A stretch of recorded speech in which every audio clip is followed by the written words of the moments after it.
오늘의 주제는 뭔가요?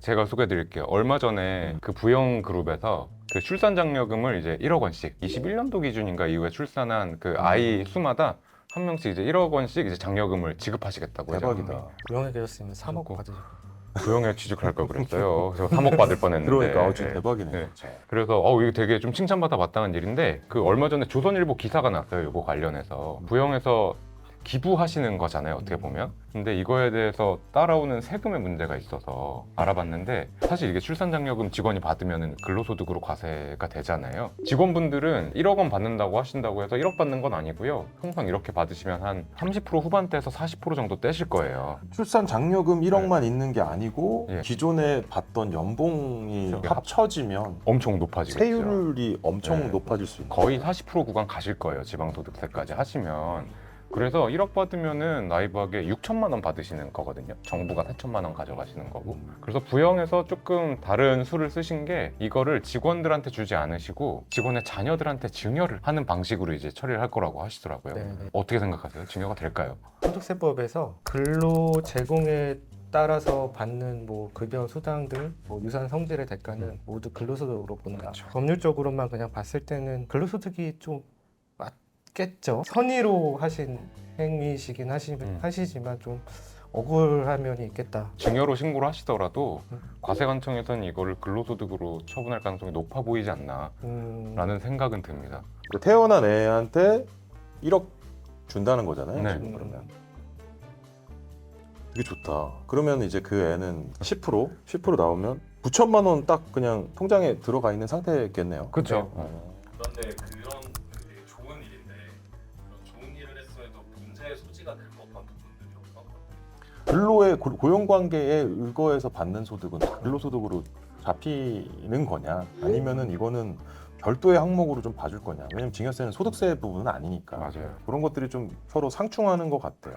간단히 요약드리면 이렇게 1억 더 받으시면 한 40% 세율이 될 텐데 부영에서는 그 40% 주는 게 너무 과하니 직원이 아니라 자녀에게 증여한 걸로 보겠다고 신고를 하시겠다는 건데 그럼 이게 실질적으로 자녀한테 증여를 한 거냐? 부모의 근로가 있기 때문에 주는 거잖아요.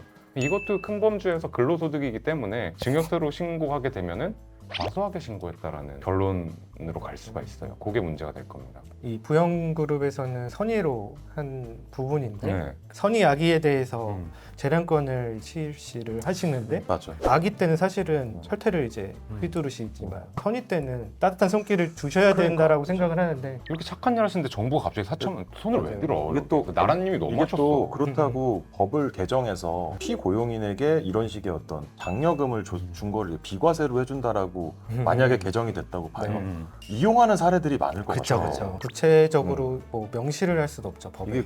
이게 그래서 쉬운 문제가 아닌 거. 그 억울한 사례를 하나 소개해드릴 건데 비슷하게 선의로 약간 기부를 하셨다가 세금 폭탄을 맞으셨던 이게 너무 이런 이거- 일이 없어야 되는데. 네. 그 사례를 간단히 소개해드리면 황필상 박사님이신데 이분이 이제 가난하게 이제 공부하시다가 1991년에 그 수원 교차로, 그러니까 그 옛날에 그 벼룩시장 그 뭐 그런 신문 비슷한 거 있었잖아요.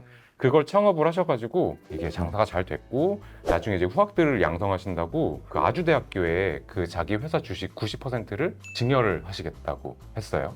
근데 대학은 그 법인격이 없어서 주식을 못 받는다고 해요. 이건 저도 이번에 처음 알았는데 그래서 이제 구원장학재단이라고 제 장학재단을 만드셔서 거기다가 증여를 하신 거예요. 공익법인 만들어서 잘 이제 학생들한테 장학금도 주고 하고 있으셨는데 국세청이 한 5년쯤 지나갔을 때쯤에 손을 드셨어요. 잠깐 이거 증여세 납부하셔야 될 것 같은데요. 상증세법 48조와 관련된 내용입니다. 공익법인이 출연받은 재산에서는 원래 증여세가 과세되는 게 아닌데 주식의 경우는 이게 예외 조항이 있어요. 근데 이게 왜 나온 거냐면 대기업 이제 오너분들이 부의 세습 같은 거 하실 때 공익법인을 좀 이용하시는 사례들이 있었어요. 그 주식을 넣고 거기에서 이제 오너십을 가져가시고 하는 게 있어서 부의 세습, 뭐 이제 경영권 세습 그런 걸 막으려고 아무리 공익법인한테 주는 거더라도 주식에 대해서는 증여세를 과세할 거야 라는 법령이 있거든요. 그래서 그 법령을 기준으로 이 교차로 신문에서 이제 아주 대학교에 사실상 증여하신 요거를 과세를 하셨어요. 그래서 이게 주식 당시에 하신 게 180억 정도인데 궁극적으로 나중에 과세된 게 220억을 과세를 때리고 가셨어요. 당시에 그러니까 주식 뭐 가산세부터 다 때리고 가신 거야. 이게 네. 아마도 창업자가 가진 어떤 모든 지분이기 때문에 네. 신고 안 했으니까 상증세법상 평가했을 거 아니야? 비상장 그쵸, 주식. 그쵸. 경영권 프리미엄에 대한 할증 평가되고 네, 주식가액이 더 올라간 상태에서 또 미납되고 뭐 되고 그쵸. 하니까 이제 눈덩이처럼 불어난 세금. 그러니까 미터기에서 누를 수 있는 건 다 누른 거예요. 네. 이거가 궁극적으로 대법원 가가지고 겨우겨우 이기셨는데요, 납세자분이. 네. 이게 가면서도 되게 어려웠어요. 왜냐면 조세 법률주의에 따르면 맞는 말이에요. 주식이었기 때문에 논란의 여지가 발생했던 거죠. 주식을 팔아서 현금으로 줬다 그러면 그 현금에 대해서 이제 공익 목적으로 뭐 투명하게 사용할 수가 있으니까 그걸 이제 증여세가 이제 면제가 되는 건데 주식으로 주다 보니까 이 주식은 어떻게 뭐 공익 목적으로 사용할 수가 애매하잖아요.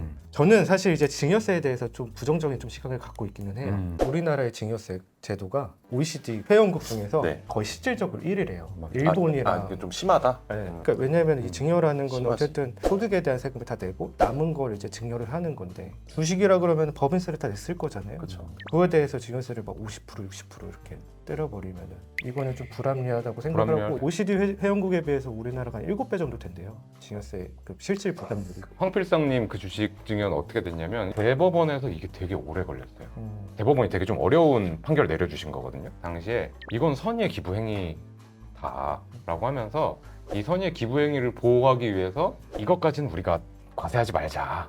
여기까지 거액의 증여세를 부과하는 건 좀 부당하다라는 결론을 내려주셨어요. 그런 얘기 하잖아요. 그러니까 우리나라의 상증세는 대기업들이 개정을 한다. 그런 얘기가 왜 나오냐면 이런 사례가 또 생기니까 대법원 판례는 사실은 꽤 상당히 파급력이 있는 거고 금과 옥조로 생각을 보통 하니까 근데 또 이용될 수도 있잖아. 그쵸. 이게. 그렇죠. 그러니까 이 선의의 목적을 맞추면 되는 거잖아 라고 생각할 수 있으니까 이런 그게 또 문제가 되는 거고. 그래서 다행인 거는 이 판결이 나오고 일부 좀 개정이 되긴 했대요. 그래서 지금은 조금은 보완이 되기는 한 상태고요. 안타까운 거는 판결 나오고 몇 년 안 돼서 기부는 계속 더 많이 하셔서 총 280억을 기부를 하시고 돌아가셨어요. 그럼 그 부연그룹에서 1억씩 출산 장려금을 주는 게 대법원까지 갈 만한 이슈가 될까요?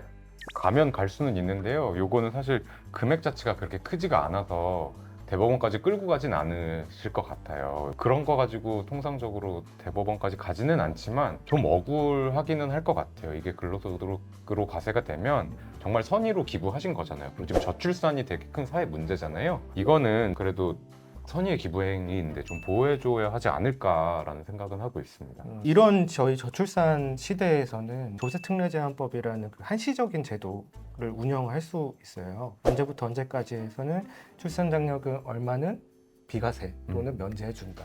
그런 게 이제 입법이 된다라고 하면 기업들도 그렇고 이런 증여 관련된 이런 것들 선의의 기부 이런 것들도 법의 테두리 안으로 들어올 수 있지 않을까. 오늘도 또 약간 출마 연설 같은 느낌이 그래요? 좀 있어가지고. 그러면 어느 지역구로 출마하세요?